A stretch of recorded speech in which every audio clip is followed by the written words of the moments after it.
The series of economic and social data recently released by China reflects a troubling picture characterized by persistently low domestic demand and a heavy reliance on foreign trade, suggesting a pessimistic economic outlook. First, Chinese customs statistics show that both import-export volumes and the trade surplus continue to grow significantly.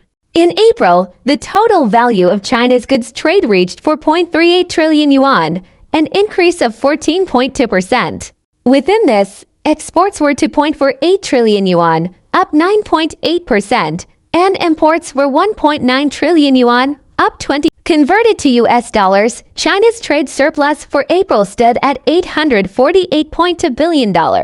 Looking at the cumulative data for the first 4 months of 2026, the total value of goods trade was 16.23 trillion yuan, a year-on-year increase of 14.9%. Exports totaled 9.33 trillion yuan, up 11.3%, while imports reached 6.9 trillion yuan, up 20%. In US dollars, the cumulative trade surplus reached $347.7 billion. Regarding trade partners, trade with ASEAN grew by 15.7%, and trade with the EU rose by 13.2%. While trade with the United States fell by 12.9%. Meanwhile, trade with Belt and Road countries increased by 13.5%. Second, marriage registrations have experienced a massive decline. Data from the Bureau of Statistics shows that in the first quarter of 2026, there were only 1.697 billion marriage registrations, with the full year expected to remain around 6 million. This is a sharp drop from 2016, when registrations reached 11.428 million during the peak of the wedding industry's prosperity. This decline implies a continuous reduction in the future newborn population and rapid acceleration of aging, which will cause domestic demand to shrink rapidly. The prospect of a situation similar to Japan's lost 30 years is becoming increasingly clear. Third, automotive sales data from the CPCA confirms the hot exports, cold domestic economic pattern. Following the 2026 Beijing Auto Show, April data revealed deep structural changes. Vehicle exports surged to 939,000 units, a 51% year-on-year increase. Major players like Chery, BYD, SAIC, and Geely accounted for over half of these exports. Chery's export proportion hit a record 70.7%, while BYD and SAIC both exceeded 40%. Export-driven growth has become the core engine for these companies. In contrast, the domestic retail market cooled significantly, with April retail sales falling 21.5% to 1.384 million units. The decline was most severe among traditional joint venture brands, with some falling by over 70%.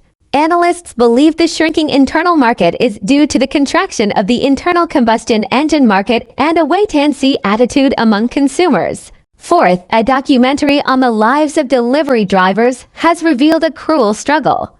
The 2026 China Delivery Driver Survival Report notes that while the number of riders has exceeded 13 million, delivery fees per order have dropped from over 10 yuan to between 3 and 5 yuan. Many drivers enter this field as a last resort due to a lack of education or other opportunities. Riders often work over 10 hours a day under intense pressure from algorithms, frequently risking their safety to meet delivery deadlines. For many, including unemployed white-collar workers and mothers over 35, this low-threshold industry has become the final refuge in a difficult job market. Fifth, a U.S. laboratory has issued a warning. A recent report suggests China is using aggressive industrial policies to expand its global industrial dominance and deepen global reliance on its supply chains. Beijing has shifted from supporting individual sectors to a comprehensive industrial policy targeting manufacturing and cutting-edge fields like fusion and brain-computer interfaces. Since 2019, China's goods trade surplus has doubled to $2 trillion, a phenomenon some call China Shock 2.0. The report warns that the core industries of developed nations are under threat, and the window of opportunity to reduce reliance on Chinese supply chains is closing fast. Based on these points, several conclusions can be drawn. To maintain economic growth, China must continue expanding foreign trade, which will inevitably intensify already strained trade frictions. Last year's record surplus of $1.19 trillion is likely to be matched or exceeded this year. Furthermore, data suggests that while direct exports to the U.S. are falling, trade through ASEAN is growing significantly, indicating an increase in indirect trade to the U.S. This suggests that trade war policies have not effectively reduced the U.S. trade deficit. Currently, Western tariff policies on sectors like solar energy and electric vehicles can only slow imports and are insufficient to change the overall trend, as Chinese products remain high in quality and low in price. Finally, domestic demand will remain sluggish due to population decline. Industries involving baby products, schools, real estate, and labor-intensive manufacturing will contract, while sectors such as elderly care, medical services, and automation will likely see growth.